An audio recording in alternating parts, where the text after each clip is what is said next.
The eviction moratorium just got extended again. What does it mean for you as an investor or a regular homeowner? Well, I have a question. Before we get into all of that, what is an eviction moratorium? That word's tricky. That's a hard word. Moratorium. What is it? The eviction moratorium is for people who have had a hardship because of COVID, are under $99,000 a year in income, and are actively trying to get help on their rental payments. It's not for people that just said, hey, COVID's here, I'm gonna stop paying my rent. Does this moratorium apply only to those who lease properties, or does it also apply to those who have a mortgage and, big banks like? So this eviction moratorium is only for rental. Got it. Right? So you couldn't claim this on your mortgage? No. That was what we talked about with the foreclosures and all in that kind of our stuff. last video. Correct. So guys, the eviction moratorium got extended until October 3rd. How many times has it been extended now? I feel like they're always extending it. Little known fact is they let it lapse. So in August, it went up. On basically August 1st, you were allowed to start evicting people. What the CDC did and President Biden, they put a new ban in for the Delta variant. They said that was only in highly affected areas. We're in Tennessee. The CDC ruling in Tennessee is completely shut down. It got determined that that was against the constitutional rights. I believe it was the 6th district, and so it has no effect on us even being enforced at all. So we can evict people here in Tennessee? We can evict people here in Tennessee.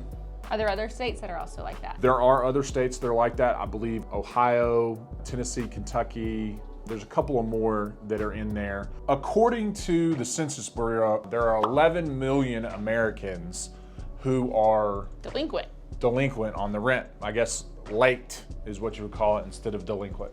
That brings an opportunity for you real estate investors out there to continue to help tired landlords get out of those projects. With all this going on, there's a lot of misinformation on the eviction moratorium.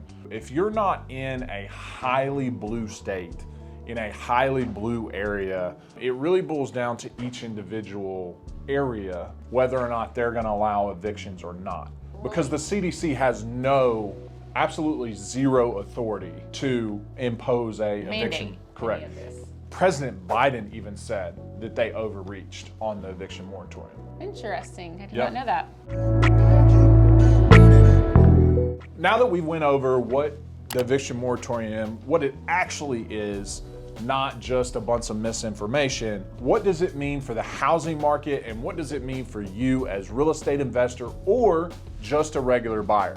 For the housing market in particular, to be honest with you, it's really not been that effective as keeping people in their homes. If you don't pay your rent, we've been able to evict those tenants. Now, us, a little bit different is we want to help people stay in their homes. We want to make sure that it's an option for them. But if they either can't afford to pay it anymore or just aren't, which we've had people do that as well. That's only been the case. We've never had anyone who's like, I can't afford it. It's always been like, you're sitting at home at 12 in your PJs. You could do this. I agree. What that means is there's going to be a lot of people that either the landlord doesn't want to deal with the eviction or they evict the tenant and just get rid of the property. I have two questions. One, so if you sell a property and it is leased up, you own the property, you have leases in place. When you sell that property, are those leases transferred and does the new owner have to go by those leases? If you are buying a property with a tenant in place, you have to respect the current lease of that area. If the lease is month to month, you can give a 30-day notice. If there is a year lease, you have to respect that lease. Now that is called Landlord-Tenant Act. There are some counties that do not have a Landlord-Tenant Act. In that scenario, it really depends on what you want to do. Then what does that mean for the housing market in general? There's going to be a lot less rental property, to be honest with you.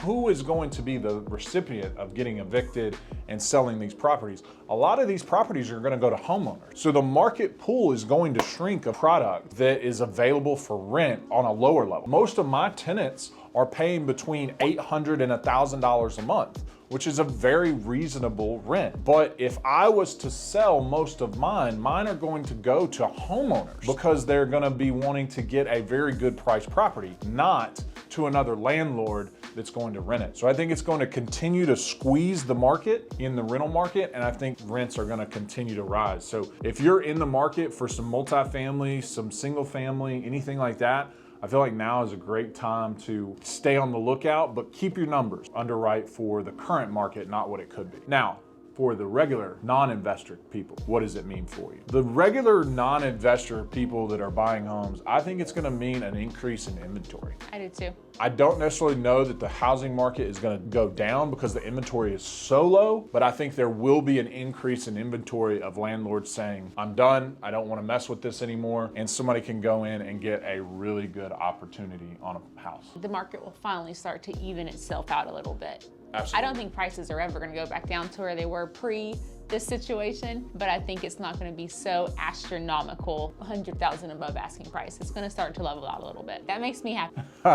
But if you're a renter, it's gonna be less places that you can rent and less places you can get. I think most landlords are tired.